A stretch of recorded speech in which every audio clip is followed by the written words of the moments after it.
You know, some authors talk about the indigenous soul, and I believe that that soul, it's yearning, it's really screaming for our attention. It's kind of like the bigger part of our humanity's buried there. And so we're missing out on so much amazing things and experiences and feelings just because of this artificial sense of security and control that we crave and we want and we need. It is not necessarily bad, but I think pathology comes or ignorance comes when we completely deny this deeper part of ourselves, our soul, our hearts, our just connection with the land. In, say, schools of thought such as deep ecology, they talk about the ecological self, which is supposed to be this core dimension of who we are, that it is in constant relation with everything else. Speaking from an eco-psychological perspective, that is kind of like one of my main interests. The ignorance of that ecological self has brought many gifts in our industrial societies of progress in medicine and transportation, you name it, it's really amazing. But it has cast a deep shadow too on who we are. And suffice to look at what's happening to the earth, what we're doing to the earth. It's like a small boy or an adolescent with a new toy. Like we're so immersed in it and technology and this notion of progress, and that we're forgetting about everyone else. Some people talk about just our adolescent societies, that we need to mature, we need to grow up. And so grow up and be in touch with the ecological self, with the waters of the planet and how they run through me, through my veins as blood or just through my tears or sweat, you know. So then another way to say is that the earth needs my tears, both of joy and of grief, to complete that cycle, you know, to make ourselves a conscious part of this amazing planet. Mm-hmm. So people are in a way becoming aware of things that they weren't before. So say it's so in religious traditions they talk about the time of the apocalypse, where people understand it as the end. Apocalypse means a revelation. So it's times when the veil opens up and there's a time, an opportunity. It's actually a gift. So even collapse, even bad news, if handled in a conscious way, it brings us together, has the ability of bringing people together.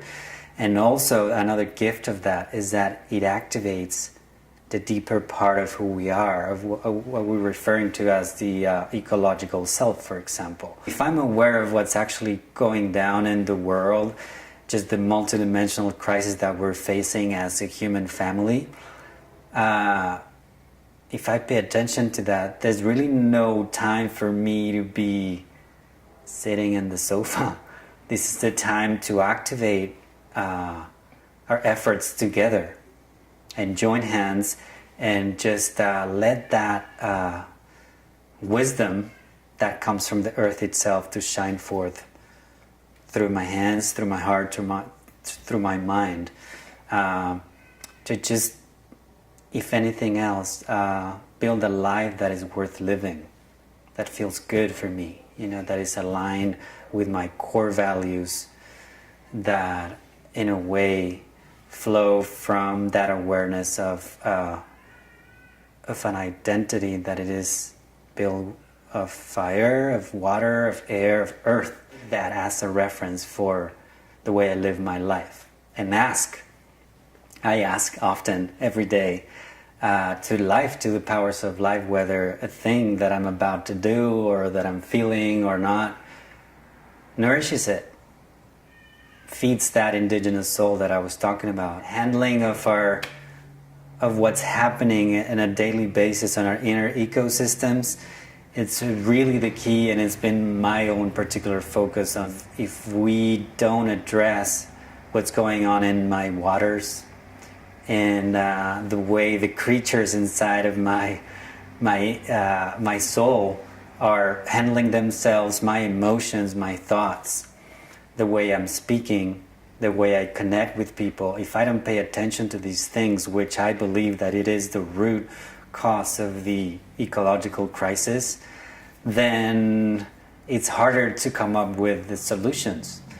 We might need to die in a certain way to be reborn in this new life in a deeper connection to the earth. So times of revelation, times where we're noticing things, times where we're actually speaking up. We're speaking up about what's happening to the earth community as a whole.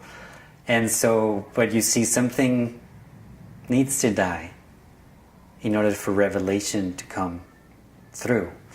But really what needs to die and be transmuted and composted is just this way of relating to the world that has at its core the metaphor of the machine, for example, and that we're above everything else, that we're the most important thing. It's a time of like just confronting ourselves in the mirror and go, this is who I am, this is who we are as a global family, and there are things that are just really not going in the best of ways, and those things, I'm looking at them in the mirror. They're not over there only, you know. They're here. And so if I awake to that dimension of things, then I can make a change. One person can make a change. Yeah, it's a good time to be alive.